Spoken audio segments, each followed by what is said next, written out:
Welcome back to the channel, everybody. I hope you enjoyed my little intro there to the video. I had a lot of fun filming that little intro. And if the intro didn't give it away, we are talking Mission Impossible: The Final Reckoning today. This is my review of the movie. We'll do non-spoiler, and then we'll jump into spoilers. And of course, I will let you know when we go into spoilers if you haven't seen the movie yet. And then after I talk spoilers, I'll give my rating on what I thought of The Final Reckoning.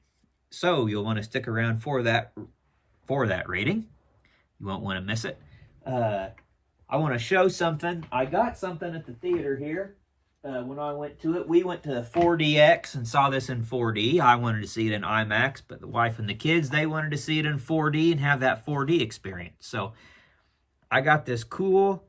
I got several of these. Mission Impossible: The Final Reckoning, Tom Cruise, limited edition 2025 movie posters. So I got a handful of these. I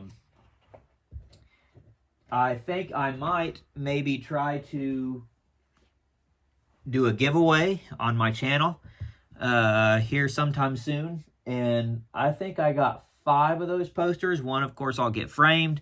That'll go in my movie room once I get that done. That's going to go with my Top Gun Maverick, and I think I have a Final or Dead Reckoning poster that'll go with. But let me know in the comments if you guys would be interested in a giveaway, and we'll do something Mission Impossible themed, and I'll take comments, and I'll pick a comment at random. And let's see, I'd probably do 4 of them, so I could give 4 of them away, try to gain subscribers. That could be a thing. You have to like, you have to subscribe, and you have to comment and share the video. And if you do all those things, then I might do a giveaway and do something with those posters. So with that out of the way, let's get to the non-spoiler review of Mission Impossible: The Final Reckoning. So my advice, if you're going to go see this movie, if you haven't seen it yet, or if you already have seen it and you haven't seen it, see it on the biggest screen you can. I would say see it in IMAX or see it in 4D. We saw it in 4D, and I think the kids enjoyed the experience. I did. My wife enjoyed it. We got sprayed a few times with water. The whole 4D experience.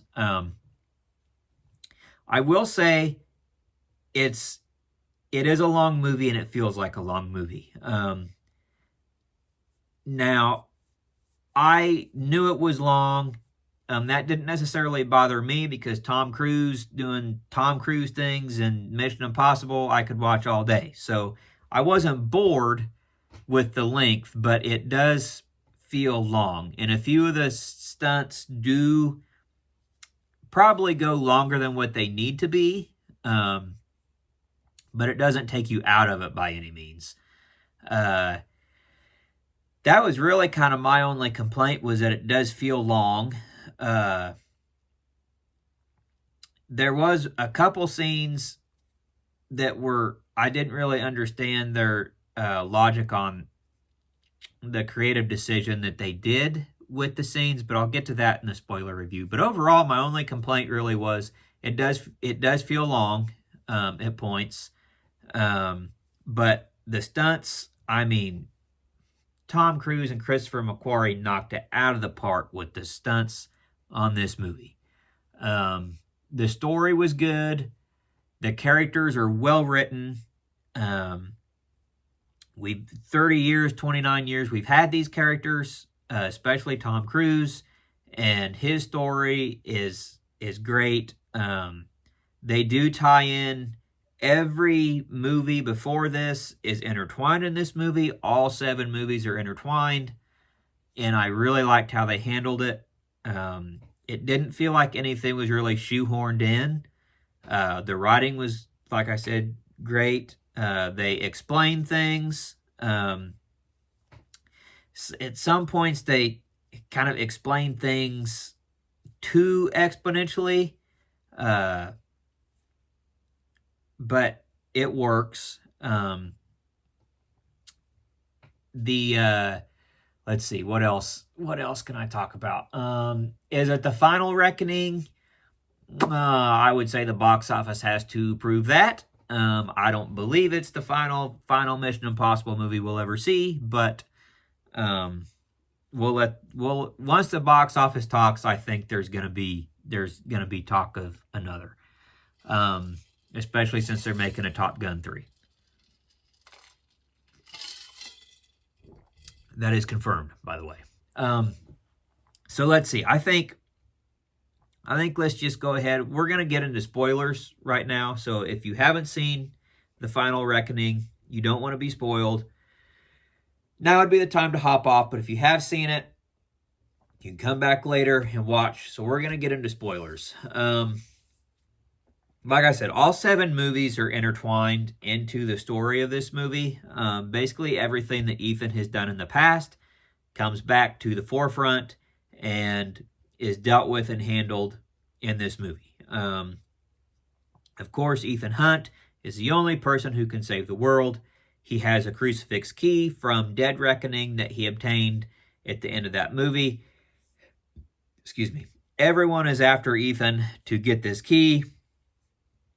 The entity is basically taking control of everyone's nuclear arsenal. It wants to send the nukes and destroy the whole world, and basically it would be in control, which is all fine, but logically, and I should have said this in the non-spoiler review, turn off your brain of all logic in physics and just everything for these stunts and some things that they do, because it defies all logic and disbelief for these things to have happened. But that's kind of this movie. So you're just going to turn your brain off, similar to kind of the Fast and Furious movies, the way they've gotten. Just kind of enjoy the stunts for what they are. Don't logically try to make any of it make sense, because it won't. And that could bring people's review of this movie down, that aspect. It really didn't for me, but I'll get into that here in my rating. So back to spoilers.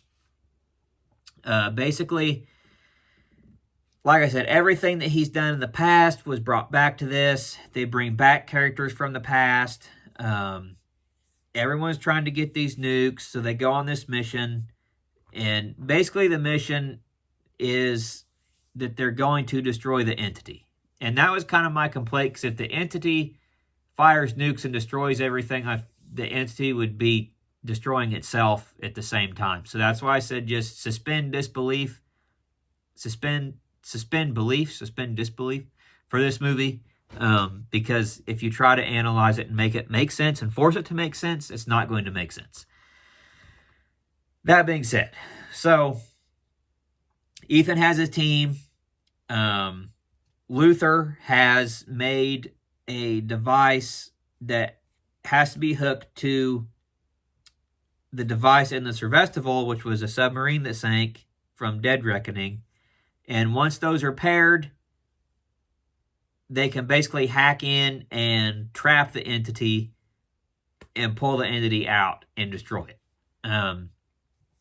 So as that goes along, Gabriel finds out that Luther has this device, and he kills Luther. Which I didn't expect. I didn't expect any of the team to die. I thought if anyone would die, it would be Ethan. That doesn't happen either, but Luther does die very early on in the movie. And it's about at that point where Ethan sees into the entity, and the entity shows him all of this and what the entity wants him to do. He basically says, I'm not going to do that. I'm going to destroy you. So then that's when the movie kind of takes off. We're on this mission to destroy the entity. I thought it was very well done how they tied things in. I can't think of his name, but the guy from Mission Impossible 1, where Tom Cruise comes down through the ceiling. The guy that they give laxatives to, he comes back into this movie with a very prominent role towards the end of the movie, middle second act to third act. Also, the one agent that was after Ethan in Dead Reckoning, after Ethan spends time with the entity, he finds out that's actually Jim Phelps's son from Mission Impossible 1, and he wants retribution against Ethan. At the end, they make amends, but I thought it was interesting how they brought that full circle. Mission Impossible 3 with I believe it was the Chimera that Ethan had to steal to save his wife. That's brought back in. That fueled the entity. Everything kind of connected. Every movie had breadcrumbs that all led to this. Stunt-wise, there was one scene towards the beginning that I thought was kind of goofy, and I didn't really understand the creative choice, and that was when Ethan and Haley Atwell's character get captured, and Ethan kills a guy off screen, and you kind of hear the grunts and stuff. But you don't see it, and all you see is Haley Atwell's reaction to Ethan killing this guy. And I thought that was a kind of an odd creative decision to do that. It just felt out of place, I guess.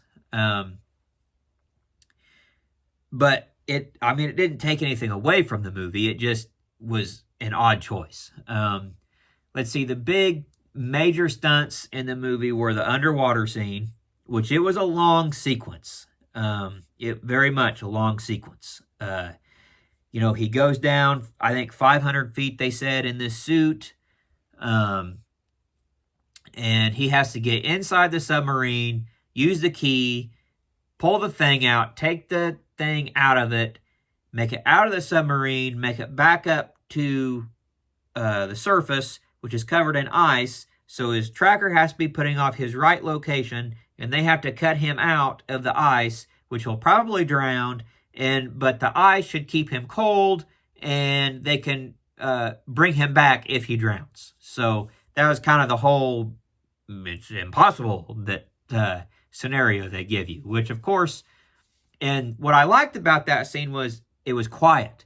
There wasn't music playing, it was just quiet. It was just him underwater doing the mission. So once he gets in the submarine, of course, the submarine starts rolling and moving, and it's not completely filled with water, so he's out of water, in water, out of water, in water. He finds where he has to go to get the thing. There's torpedoes that are loose or rolling around. He gets it. The torpedoes block the hatch. He can't get out, so he has to go out a torpedo tube, but he won't fit because of the suit, so he cuts the suit off and just has the mask and the device that's going to take him back to the surface. So he gets out the torpedo tube. The submarine starts rolling again. It rips the mask off of his face, so he has to swim to the surface with no mask, 500 feet. Impossible. Would never happen. He drowns, but they cut him. Haley Atwell's character cuts him out and brings him back, and they have the piece, so they have to go where the entity is to pull it out. And that's where the second big stunt comes in, and that's the plane scene that we've seen in the trailers. Great scene, the way it was filmed. Very good. It was lengthy too. It was kind of a lengthy stunt, but it was cool the way the planes were going. We were in 4D, so our seats were, all over the place with the planes. But anyway, they successfully capture the entity. There's a very good, if you're a former military or nurse in that field or anything, if you've ever been through Combat Lifesavers course, there is a great nasal decompression, chest decompression scene in this movie with Benji. It's very good. That'll probably be used in training exercises. I can see him showing that scene.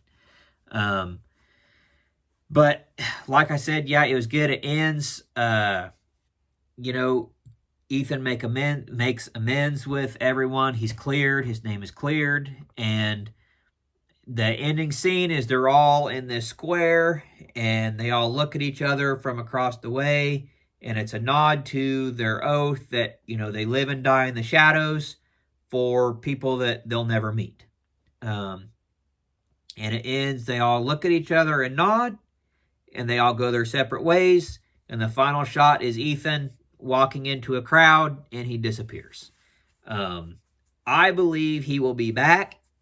I believe there will be a Mission Impossible 9, probably a 10, but we'll see. Maybe there won't be, but if box office talks, if this makes money, had a $400 million budget, I know it made at least $200 million its first weekend.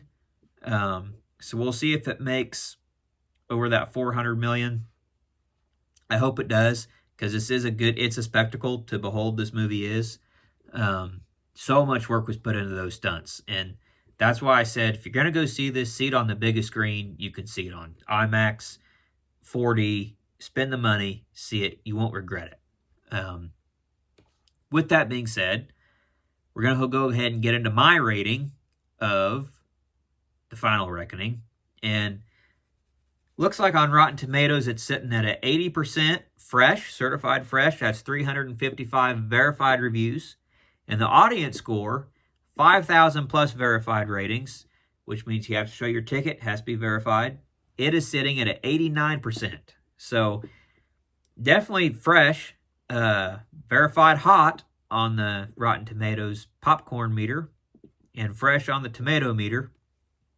My review, I give this Mission Impossible, The Final Reckoning, Mission Impossible 8. I give it an 8 out of 10. I give it an 8 out of 10. It's not a perfect movie. Like I said, a couple of the choices, creative decisions, one I felt was a little goofy. It's a long movie. They could have cut some stuff out. They could have condensed the stunts down a little bit, and it still would have had the same effect. But that's really my only nitpicks.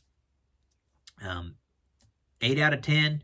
Very good. It's a very good movie. It's Tom Cruise at his best. I mean, he's an absolute legend. And the fact that he's still doing his own stunts and what they did with this movie, the things they created and the technology they used, is just, it's a spectacle to behold. So that's my rating. I highly encourage you, go see this movie. If you haven't yet, if you have, let me know in the comments what you thought of it, if you liked it. If you didn't like it, I haven't heard anyone not like it. I've heard and read people that had complaints, but nobody did not like it. But let me know in the comments. Also, let me know in the comments what you think about my idea for the giveaway. If that's something you'd be interested in, let me know. Don't forget, like, subscribe. That's important to build the channel. We're still trying to build the channel up. And we'll see you guys on the next video, and I hope you have an outstanding evening. We'll see you on the next video. Thanks for watching.